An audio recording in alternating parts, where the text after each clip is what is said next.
மதுரை அழகர் கோவில் ஸ்ரீ கள்ளழகர் கோவிலின் ஆடித் திருவிழா பட்டர்களின் வேத மந்திரங்கள் முழங்க கொடியேற்றத்துடன் வெகு விமரிசையாக தொடங்கியது.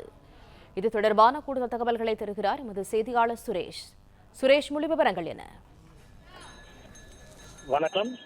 மதுரை மாவட்டம் மேலூர் அருகே உள்ள உலக பிரசித்தி பெற்றதும் 108 வைணவ திருத்தலங்களில் ஒன்றாக விளங்கக்கூடிய அழகர் கோவில் ஸ்ரீ கள்ளழகர் திருக்கோவில் 10 நாட்கள் வரும் ஆடி பௌர்ணமி பெருந்திருவிழா இன்று பட்டர்கள் வேத மந்திரங்கள் முழங்க கொடியேற்றத்துடன் வெகு விமர்சையாக தொடங்கியது. அழகர் கோவிலில் உள்ள ஸ்ரீ சுந்தரராஜ பெருமாள் என்று அழைக்கக்கூடிய ஸ்ரீ கள்ளழகர் திருக்கோவிலில் கள்ளழகர் வைகாற்றில் எழுந்தருளும் சித்திரை திருவிழாவும் ஆடி பௌர்ணமியை ஒட்டி நடைபெறும் தேரோட்ட விழாவும் உலக பிரசித்தி பெற்றது.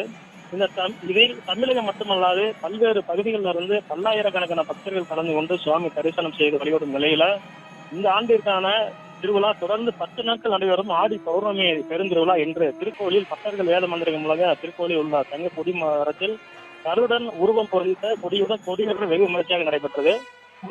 முன்னதாக ஸ்ரீ கள்ளழகர் மற்றும் ஸ்ரீதேவி புதேவியருக்கு சிறப்பு அபிஷேக அலங்கார தீபாராதனை நடைபெற்றது.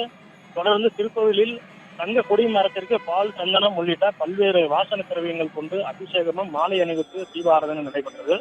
இதனைத் தொடர்ந்து வரும் 25ஆம் தேதி சனிக்கிழமை ஸ்ரீ கள்ளழகர் தங்க பல்லக்கில் சிவகங்கை சமஸ்தான மண்டபத்தில் எழுந்தருளும் நிகழ்வும் 28ஆம் தேதி செவ்வாய்க்கிழமை தங்க குதிரை வாகனத்தில் எழுந்தருளும் நிகழ்வு நடைபெற உள்ளது.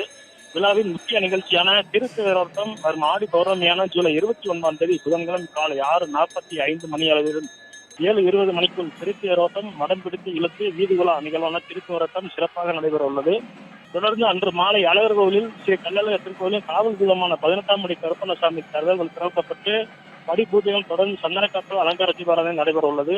இதையடுத்து 31ஆம் தேதி வெள்ளிக்கிழமை உற்சவ சாமியுடன் நிகழ்ச்சி நிறைவேற உள்ள நிலையில் 10 நாட்கள் தொடர்ந்து நடைபெறும் இந்த ஆடி பெருந்திருவிழா விழாவிற்கான ஏற்பாடுகள் மாவட்ட நிர்வாகம் மற்றும் திருச்சி நிர்வாகம் சார்பில் நடைபெற்று வருவதாக திருக்கோவில் செயல் அலுவலர் மற்றும் இணை ஆணையரான ஹரிஹரன் அவர்கள் தெரிவித்துள்ளார்.